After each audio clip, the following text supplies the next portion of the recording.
जो तस्वीरें निकलकर सामने आई थी पहाड़ों की, आपने देखी होंगी, लोगों को जिस तरीके से देखा, क्या वो तीसरी वेव को न्योता दे रहे हैं?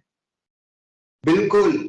लोगों का बिल्कुल पास में खड़ा होना, बिना मास्क के खड़े होना, बच्चों के चेहरे पर मास्क ना लगा होना, कहीं भी आपको सैनिटाइजर ना दिखना, कभी भी उनको हाथ धोते ना दिखना, तो ऐसे में लोगों का जो बिहेवियर है वो तो बिल्कुल बता रहा है कि वो तो बिल्कुल कोरोना को न्योता देने के लिए तैयार है। और पर ये भी याद रखना पड़ेगा कि जब सेकेंड वेव आया था तो हम लोगों ने अपने नजदीकियों को खोया है, अपने रिश्तेदारों को खोया है। तो यदि वो बात आज भी हमारे जहन में है तो हमें कोविड अप्रोप्रिएट बिहेवियर तो बिल्कुल बंद ही नहीं करना चाहिए। और ये जो दूसरे से जो तीसरे लहर के बीच का जो समय है, इस समय को हम कुछ सीखने में, कुछ जो अपने बिहेवियर है उनको एक अच्छे तरीके से बढ़ाने में इस्तेमाल कर सकते हैं। यदि बच्चों की बात करें तो बच्चों में मास्क पहनना उनके लिए उतना आसान नहीं है, लेकिन आप यदि बार बार उन्हें समझाएंगे कि देखो ऐसे मास्क पहनते हैं, इतने दूर तक के एरिया में मास्क पहनते हैं, यदि वो लंबे समय तक भी उन्हें पहनाने की कोशिश करेंगे तब वो सीखेंगे।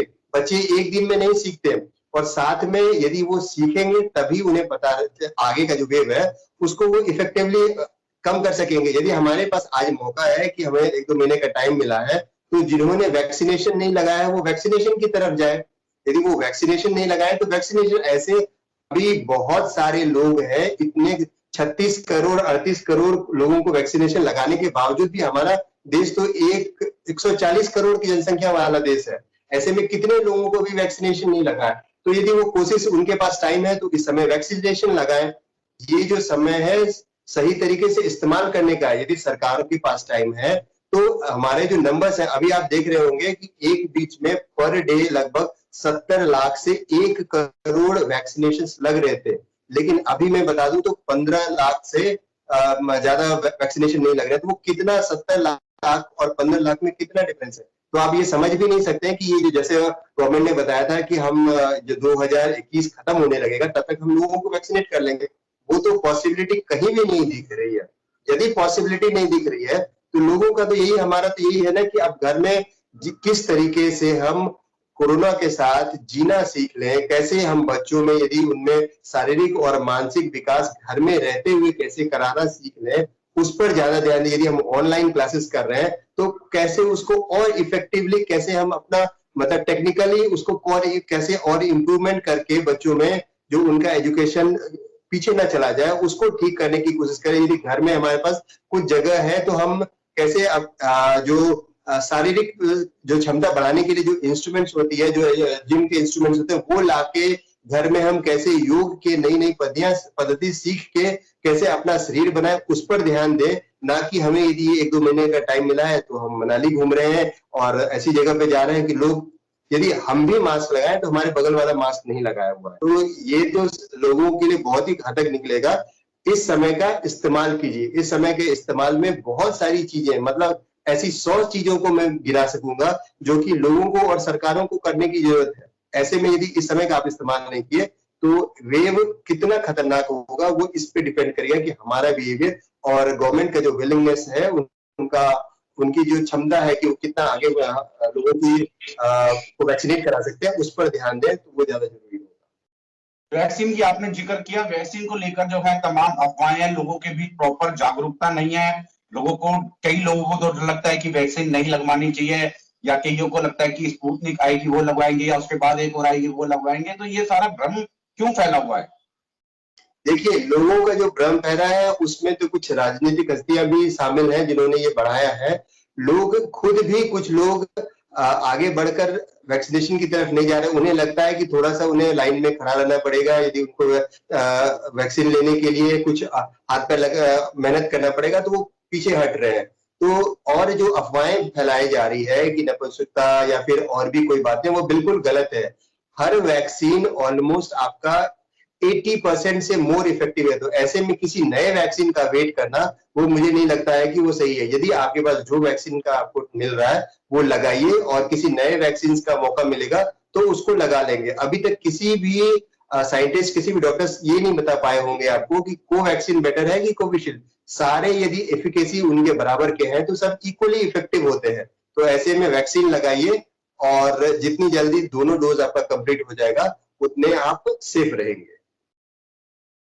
डॉक्टर अमरिंदर जी, एक चीज जानना चाहूंगा आपसे कि जो कोरोना का वायरस है, कहते हैं हवा के अंदर भी घूमता है। ऐसे में लोग जो घर में रहते हैं या ऑफिस में रहते हैं, वो फिर कैसे बचाव करेंगे? क्या हवा में घूमता है कोरोना का वायरस?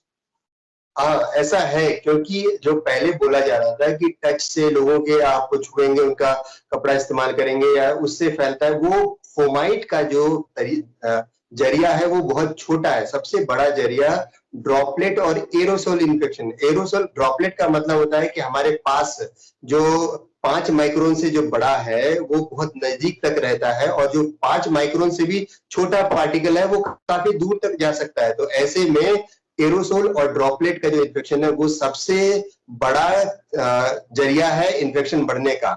घर में ये 2-3 चीजें हम कर सकते हैं।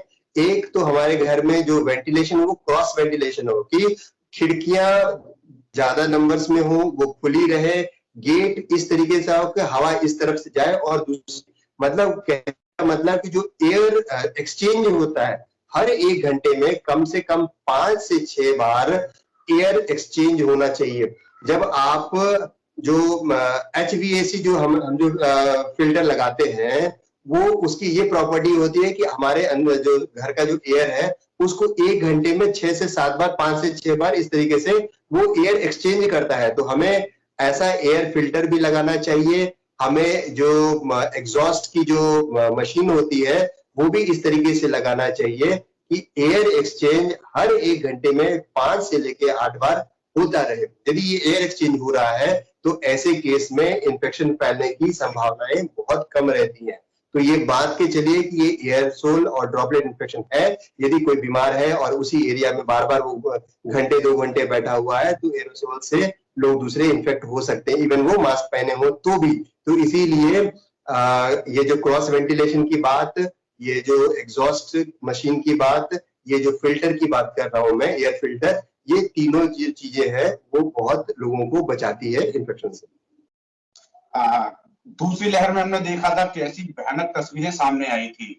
अभी क्योंकि दूसरी और तीसरी के बीच का अभी समय है, तीसरी लहर ज्यादा भयानक ना हो दूसरी लहर से, इसके लिए अब जो समय है सरकार को क्या करना चाहिए और लोगों को क्या करना चाहिए?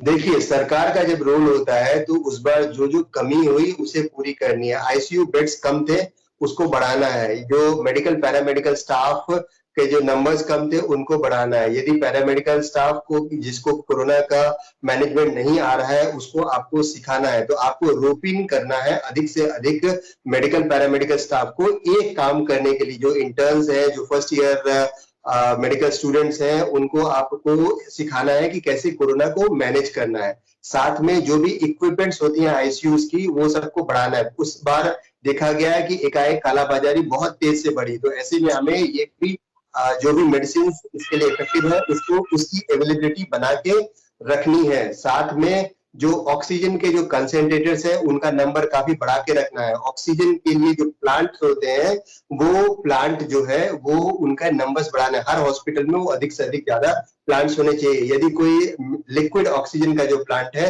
यदि उसकी कैपेसिटी बढ़ा सकते हैं तो उसकी कैपेसिटी बढ़ाइए। तो ऐसे में आपको ये सब देखना है कि कैसे आप इन सब चीजों को सिखाएंगे। घर में यदि बड़े बूढ़े हैं तो उनको यदि इस समय कोई उनको ब्लड प्रेशर शुगर की बीमारी रहती है तो यदि आपके पास टाइम है इस समय तो आप जल्दी से हॉस्पिटल्स में डॉक्टर्स को ले जाके उनको जो सही सलाह है वो सब दिला दें। जो भी मेडिसिन उनके लिए जरूरी है वो सब दिला दें। घर में यदि कोई मेडिकल जो जिम के इंस्ट्रूमेंट्स यदि आप घर में ला सकते हैं तो वो कर लें। यदि आप कुछ योगा से बच्चों को सिखा सकते हैं तो वो सिखाएं, जिससे कि उनकी मानसिक और शारीरिक जो है वो उनका प्रोग्रेस होता रहे घर बैठे हुए भी। केरल और कर्नाटक में जीका वायरस मिला है, ये कितना खतरनाक है और सरकार के लिए क्या ये परेशानी का सबब बन सकता है? देखिए, इससे पहले भी कुछ सालों में वहां जीका वायरस आता था। जब भी बरसात का थोड़ा समय आता है तो मच्छरों के और उससे ये बढ़ता है। तो ऐसे में एक तो पहले कोरोना से परेशान है लोग, उसके बाद ये जो एक नया जो वायरस और आ जाएगा और इसमें भी ये प्रॉपर्टी जितने भी जो कोरोना इन्फेक्शन में जनरली जो जो सिम्टम्स होते हैं, इसके एकदम सिमिलर सिम्टम्स इस बीमारी में भी होता है। तो ऐसे में काफी लोग जिनको की वायरस का अलग बीमारी हो तो वो कुछ और ट्रीटमेंट ले रहे होंगे। तो सरकार को सबसे पहले आइडेंटिफाई करना होगा कि कौन कौन लोग इन्फेक्ट हुए हैं, उनको ट्रीट करना होगा। जो मॉस्किटो के थ्रू ये जो स्प्रेड आगे बढ़ रहा है उसको रोकना पड़ेगा, और यदि ये 2 राज्य तक ही सीमित रहे तो अच्छा है, नहीं तो सरकार पर और लोड बढ़ेगा। तो सरकार की जिम्मेदारी बहुत है, लोगों में थोड़ा सा जो उनका जो एजुकेशन बढ़ाना पड़ेगा कि कैसे जीका वायरस का स्प्रेड होता है। इस तरीके से यदि वो संभाल के रहेंगे तो ये स्प्रेड नहीं होगा।